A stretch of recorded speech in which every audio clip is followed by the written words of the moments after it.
been burning, right, in the last 24 hours, and the world's been burning the last months, and the world's been burning the last years. But sometimes something happens and you cry for all the times you never cried before. Every time when I really cry, I'm crying for all the times we never cried before. And sometimes we see an injustice, right? Sometimes we see the knee of injustice at the neck of love itself, at the neck of the vulnerable. And we see it blatantly in front of us. It may be happening all the time. It may be happening every day around the world, but sometimes we see it. The knee of unlove, the knee of cruelty, the knee of rage, the knee of abused power at the neck of the goddess herself.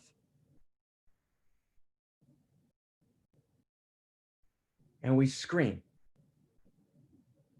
And we scream for all the times we've never screamed before. And in that moment of screaming, we have to hold a vision, right? Of the particular and gorgeous man, right? Who screamed, "I can't breathe." And let's hold him in honor. George Floyd. George Floyd. And let's feel it in our bodies, right? Feel what it means to say, "I can't breathe." Oh my God. And what is the sense making that we have to do here? What is the fixing that we have to do here, right? What is the heart aching? What is the gasping for breath that we have to do here as we are witness to the knee of cruelty, the knee of unlove in the neck of the goddess, in the neck of she? And I want to say one thing just to start. And I know it might be unpopular to some of you. And it might be hard to hear. And it might be politically incorrect. But it needs to be said. There's no one outside the circle. Right? This is a time to stand together, and there's no one outside the circle. There's no one. There is no black, there is no white, there is no brown, right? There is no yellow. And we're going to stand for African Americans who are in pain and who are abused by injustice. And we're going to stand for white males around the world who are in pain and abused by injustice. We're going to stand for Jews. And we're going to stand for brown people who are encased in India, who are lynched and raped, right, by the local case system, even today, brown people against brown people. There is no one outside the circle. Right? That is the point. Enlightenment means intimacy with all things and all people and all animals and all of reality. No one's outside the circle. The knee of injustice, the knee of unlove, only goes to break the neck and to squeeze the breath out of people who are placed outside of the circle. And we choke the dignity of those outside of the circle. And we choke the tears, right, of those outside of the circle, right? There is no one outside of the circle. There is no one outside of the circle. Oh my God. There are no two groups of human beings.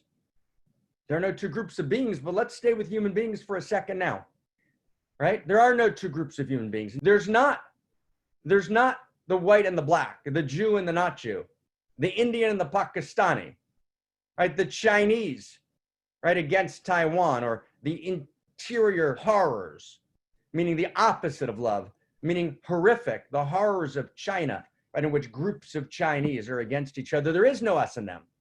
There is no in-group and out-group. The horror of history is in-groups and out-groups. Everybody through history has known that love matters and love is real. And through most of history, people have said love matters to those in our in-group, to those who are in the circle, but to those who are outside the circle, who are stranger, right, who are infidel, right, right? Whose neck I can't feel and whose breath I can't feel. And when they say and scream, I can't breathe, right? We say to them, what's the matter with you? What do you want? And we choke their dignity. And we choke their tears and we choke their soul. There are no two groups of people in the world. There is only one. There is no binary split in this world. There is only one. And there's only, right, if there are two groups of people, there's only two groups of people, and they're like this. The people that have integrity, the people that stand for love and justice, and the people that don't have integrity. But here's the story. None of us are in either group. In every second and every day, we choose which group we're going to be part of. Every day we're deciding, where am I? Am I in the circle of love and integrity? Right? Wow. And as Martin Luther King said, and even those people outside the circle of love and integrity, we will deal with love and integrity. We will not lynch the lynchers. We will bring them to fair trial. We will not, as I said in Israel time again, right? We will not blindly kill terrorists. We will bring them to trial, right? We will stand for justice. We will be justice, right? And justice, right? Like a great and mighty tide.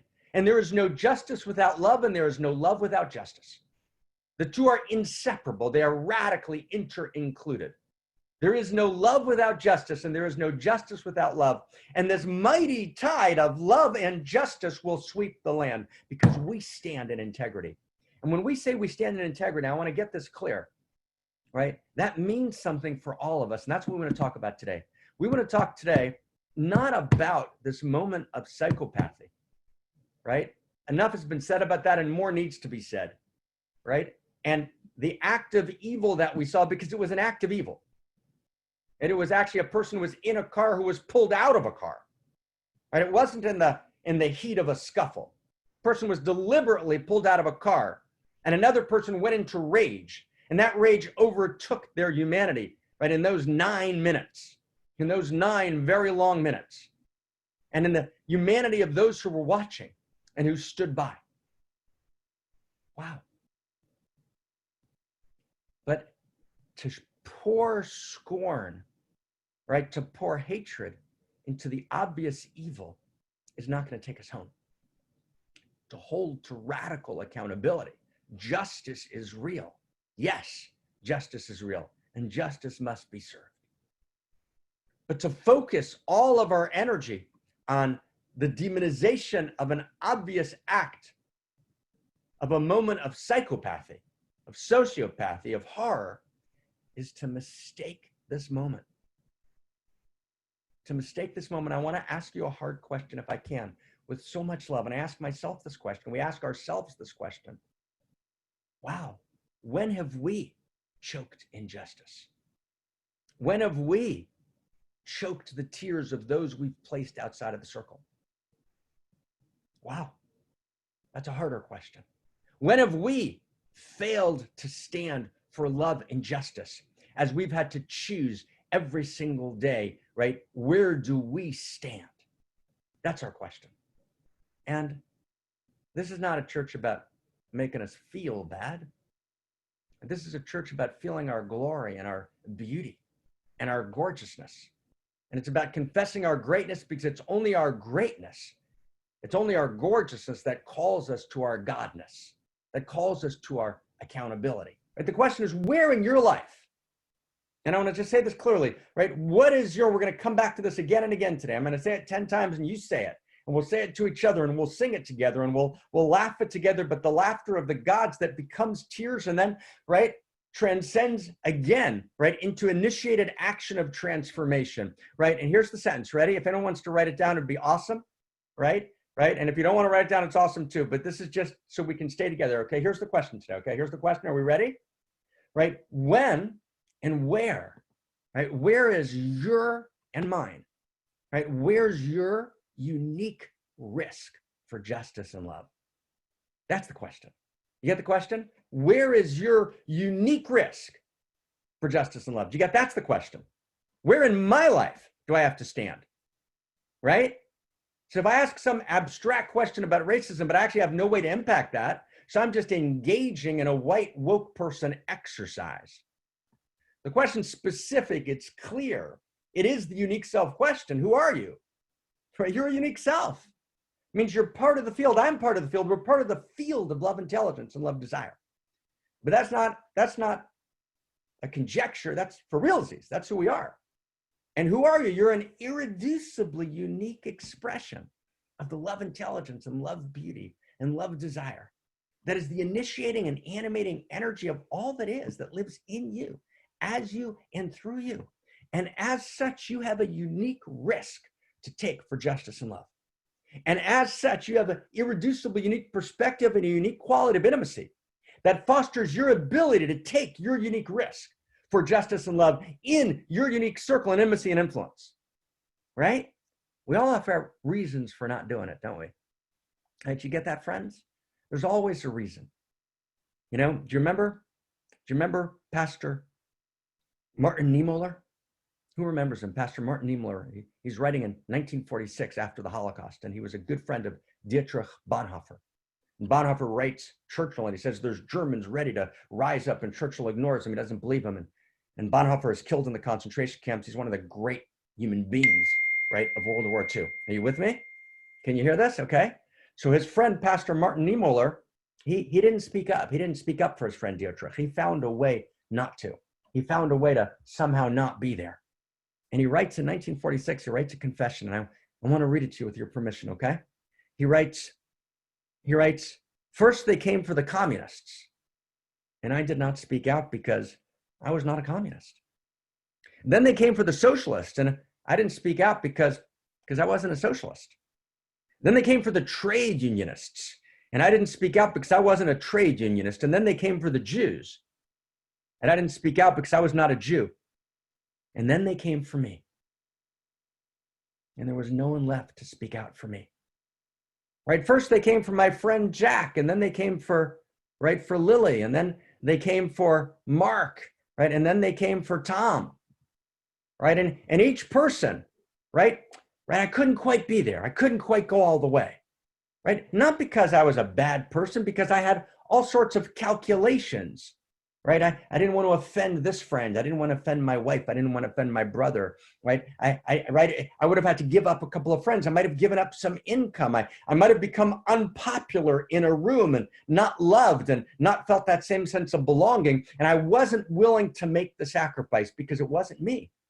Right? And then another person, and then another person, and then another, right?